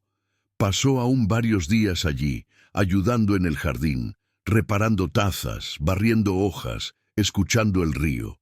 Se convirtió en parte del ritmo suave de la aldea. Aprendió a doblar el cuerpo para sembrar semillas, a esperar pacientemente el crecimiento de las flores silvestres, a preparar té con manos lentas. Lo que antes despreciaba por ser desordenado, ahora lo recibía como sagrado. Una tarde, mientras colocaba una piedra nueva en el camino que llevaba al río, un niño del pueblo se le acercó. Tenía las manos sucias y una sonrisa sin dientes. Le ofreció una hoja amarilla, caída de un arce cercano. «Es para ti, porque brilla», dijo, y salió corriendo. Akira observó la hoja durante minutos. La nervadura central tenía un pequeño agujero, como si algún insecto la hubiera probado. Sonrió y guardó la hoja dentro de su túnica.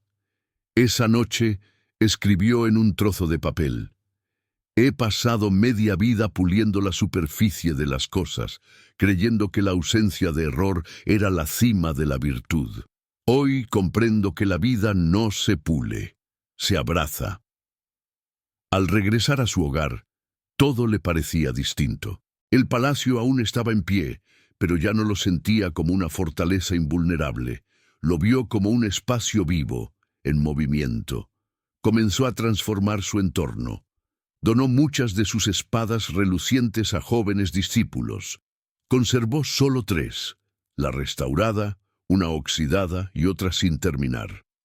Los muebles comenzaron a llenarse de objetos humildes: cuencos agrietados, telas bordadas por aldeanas, piedras recolectadas durante caminatas. Retiró los espejos, excepto uno, que colocó en su dojo con una frase escrita arriba: «Lo bello no es lo que no se rompe, sino lo que sigue brillando después de romperse». Sus antiguos compañeros samuráis comenzaron a visitarlo, intrigados por los rumores que corrían sobre su transformación. Lo encontraban distinto, más pausado, más silencioso, sí, pero no por arrogancia, sino por escucha. Ya no corregía cada movimiento ajeno, no señalaba fallos ni pulía gestos. Enseñaba desde la paciencia, desde el ejemplo, desde la ternura escondida en una corrección suave. Un día, uno de sus discípulos cometió un error grave durante el entrenamiento. La espada se le cayó y la hoja se astilló. El joven, aterrado, cayó de rodillas. «Lo siento, maestro, he arruinado el equilibrio». Akira se agachó, recogió la espada y la sostuvo bajo la luz de la tarde. «No la has arruinado», dijo con voz baja. «Solo la has hecho más digna de contar su historia». Enseñó entonces al joven a reparar la espada con polvo de oro, y mientras lo hacía, le habló de Don Hiroshi, del jardín irregular, del río murmurante, de la taza deformada que le enseñó el valor de lo que no se puede predecir. Con el tiempo, aquel método de reparación se convirtió en parte esencial de su enseñanza. Ya no era solo combate, era arte, era vida. A veces, al anochecer, caminaba solo por los senderos del bosque cercano. Se detenía frente a un lago tranquilo y observaba su reflejo. Ya no buscaba imperfecciones. Solo escuchaba el sonido del viento en los árboles, el crujido de las hojas bajo sus sandalias, el latido suave del mundo tal como es. Y en esos momentos sentía algo que jamás había sentido durante su búsqueda frenética de perfección: serenidad. Pasaron los años. La fama de Akira Montoya volvió a extenderse por los territorios, pero esta vez no por su invencibilidad, sino por la quietud que transmitía, por el arte de enseñar a través de la imperfección. Su dojo, que alguna vez fue un santuario del rigor, se transformó en un refugio de almas inquietas que buscaban equilibrio más allá del acero. Llegaban aprendices de todas partes. Algunos deseaban dominar la espada, otros buscaban consuelo para heridas invisibles. Akira los recibía con una taza de té, en tazas siempre distintas, siempre reparadas, con cicatrices doradas que hablaban más que 1000 palabras. Y antes de cualquier instrucción, los invitaba a caminar descalzos por el jardín que había construido junto a los discípulos, donde crecían flores torcidas, piedras apiladas sin simetría y un estanque cuya superficie nunca era la misma. «Aquí no buscamos la perfección», decía mientras el sol caía sobre los cerezos. «Aquí aprendemos a escuchar lo que la grieta nos quiere decir». Entre los visitantes hubo uno que llegó en una noche de luna nueva. Era un joven con los ojos duros y la voz contenida. No traía espada, sino una pequeña caja de madera rota, envuelta en tela gris. «No quiero aprender a luchar», dijo. «Solo quiero saber cómo no romperme más». Akira lo observó durante un largo rato. Luego lo condujo al taller y colocó la caja sobre una mesa de piedra. Le ofreció una brocha, polvo dorado y resina. «Entonces, comencemos por aprender a unir».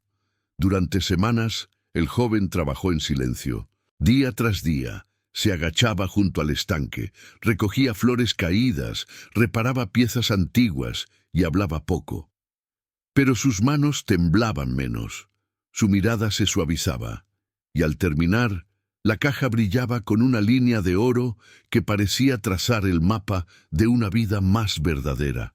Akira comprendía lo que aquel joven aún no podía decir. Todos llevamos cajas rotas por dentro. Lo importante no es esconderlas, sino transformarlas en testimonio de lo que hemos superado. Un invierno particularmente frío. La nieve cubrió el techo del dojo y las ramas desnudas parecían dibujos de tinta sobre el cielo blanco. Akira, ya de cabello entrecano, se sentó frente al fuego con uno de sus discípulos más antiguos, quien le preguntó: «Maestro, si pudiera volver atrás, ¿borraría sus errores?». El samurái miró el fuego por un largo rato antes de responder: «No, porque sin ellos no habría grietas, y sin grietas no habría oro». Aquella noche escribió un pergamino que colgó en la entrada del dojo. «Aquí no corregimos lo que está roto, aquí lo celebramos, porque en lo quebrado vive lo sagrado». Con los años, su método se convirtió en una filosofía. La vía de la grieta, la llamaban algunos, otros simplemente el arte de volver a unir. No tenía normas estrictas ni títulos, pero sí una regla inquebrantable. Toda herida merecía ser honrada. Un día, cuando el viento de primavera traía consigo los primeros pétalos de cerezo, Akira caminó por el sendero hacia el viejo taller de Don Hiroshi. Hacía mucho que no lo visitaba, pero sentía que había algo incompleto, algo que debía cerrar. Al llegar, encontró el jardín en silencio. Las piedras seguían allí, el musgo más espeso, las tazas más viejas. Don Hiroshi ya no vivía. Había partido un otoño atrás, según le contaron los vecinos, dejando como herencia sus utensilios, sus cuencos y una carta sin abrir. Akira la encontró en una caja de bambú. Estaba dirigida a él. «Querido Akira, si lees esto, es porque el río me ha llevado de vuelta al gran océano del que venimos todos. No estés triste. Cada grieta que compartimos fue un regalo. Tú me enseñaste que incluso los guerreros pueden aprender a sostener una taza rota sin romperse por dentro. Mi jardín es tuyo, y también el viento, el musgo y el murmullo del río. Enséñales a escuchar, enséñales a ver, y cuando tus manos tiemblen, recuerda, no son los temblores los que nos hacen débiles, sino el miedo a temblar. Con gratitud infinita, Don Hiroshi». Akira cerró los ojos y respiró profundamente. El aire olía a hojas mojadas y a tiempo detenido. Durante horas permaneció en el jardín, tocando las piedras, oyendo el rumor del agua, dejando que el silencio lo abrazara. Regresó al dojo más tarde ese día. No trajo reliquias, no necesitaba trofeos, pero colocó la carta de Don Hiroshi en un pequeño altar de madera junto a su espada dorada y una taza irregular que había llevado consigo desde su primera visita. Con el paso del tiempo, Akira comenzó a delegar su enseñanza. No porque se sintiera viejo, sino porque comprendía que la verdadera sabiduría no desea retener, sino sembrar. Viajó por aldeas remotas, donde enseñaba a niños a reparar sus juguetes rotos, a ancianas a tejer con hilos de distintas texturas, a padres a hablar con sus hijos sin buscar palabras perfectas. En cada lugar dejaba una taza agrietada con oro. A veces nadie entendía su valor inmediato, pero tarde o temprano alguien la levantaba y decía: «Esto me recuerda a mí», y esa era la semilla. La última escena que muchos recuerdan de Akira Montoya fue bajo el cerezo en flor, sentado con la espalda recta, los ojos entrecerrados y una hoja en la mano. La misma hoja amarilla que un niño le había dado tantos años atrás. Nadie supo cuándo partió. Solo que al día siguiente el dojo estaba en completo silencio y una nueva inscripción había aparecido grabada en madera junto a la entrada. Vuelve cuando te sientas roto. Aquí las grietas son bienvenida.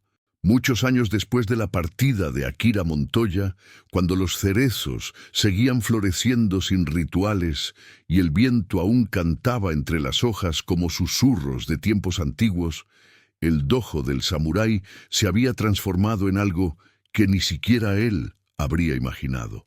Ya no era solo un lugar de entrenamiento, era un refugio para quienes buscaban reconstruirse. Los jóvenes que llegaban allí ya no venían por la fama ni por dominar el acero.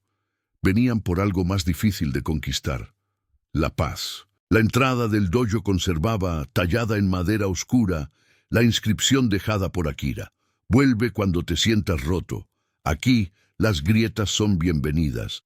La frase era repetida por maestros y aprendices con reverencia, casi como un mantra que abría el corazón. Muchos de los que entrenaban allí nunca habían empuñado una espada. Algunos venían de aldeas lejanas, otros de ciudades ruidosas y duras, donde el fracaso era castigado y la tristeza ocultada. Todos traían algo roto, un duelo no sanado, una culpa antigua, una herida abierta. Y allí, alrededor de tazas agrietadas, piedras torcidas y ventanas que dejaban entrar el viento sin resistencia, esas almas comenzaban a respirar de nuevo. El jardín, que había crecido sin planes, era ahora un mapa vivo de la filosofía de Akira. Había senderos que no conducían a ningún lugar, flores que nacían entre la grava, bancos construidos con madera caída. Cada elemento contaba una historia, y los maestros enseñaban a los aprendices a ver con otros ojos. La belleza estaba en lo que persistía, no en lo que era perfecto.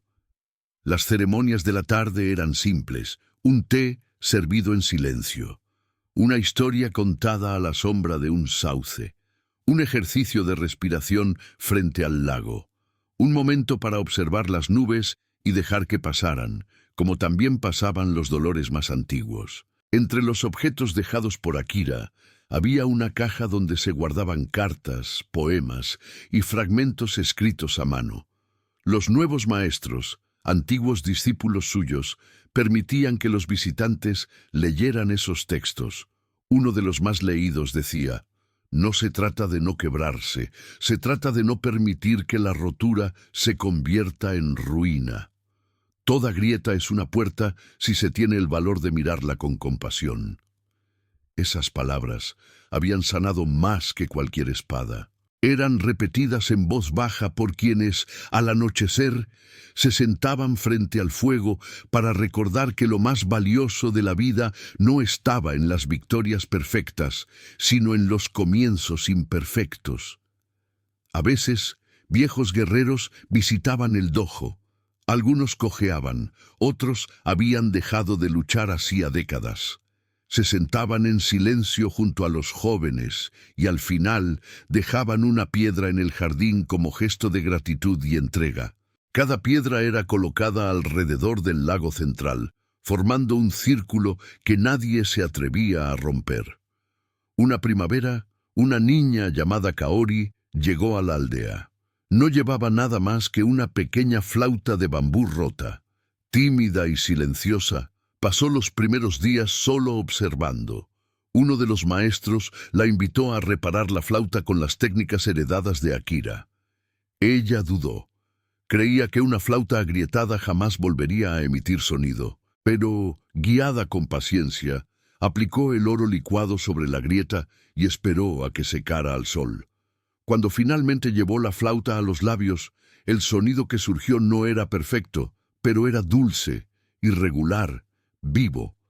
Todos en el dojo se detuvieron a escuchar, y Kaori sonrió. Por primera vez desde que había perdido a su madre, algo dentro de ella volvió a alinearse. Más tarde, Kaori escribiría su propia frase, que fue grabada debajo de la de Akira, en la entrada. No vine a ser fuerte. Vine a no esconder mi debilidad. Aquí aprendí a hacerla cantar, Y así el legado de Akira Montoya siguió vivo, no como una leyenda distante, sino como una presencia que se sentía en cada gesto pausado, en cada pausa antes de responder, en cada objeto que no fue desechado. El dojo ya no era solo un lugar, era una idea, una filosofía sin rigidez, un lenguaje sin gritos, un abrazo hecho de madera, té caliente y palabras suaves. Dicen que quien visita ese lugar nunca sale igual, porque algo cambia, porque al ver una taza dorada, un espejo agrietado o una espada con cicatriz, algo dentro del pecho también se alinea, como si cada uno comprendiera, al fin, que no necesita esconderse, que estar roto no es el final, que existen maestros que enseñan a reparar y a aceptar, y que hay lugares en el mundo como aquel donde la imperfección no es vergüenza, sino portal.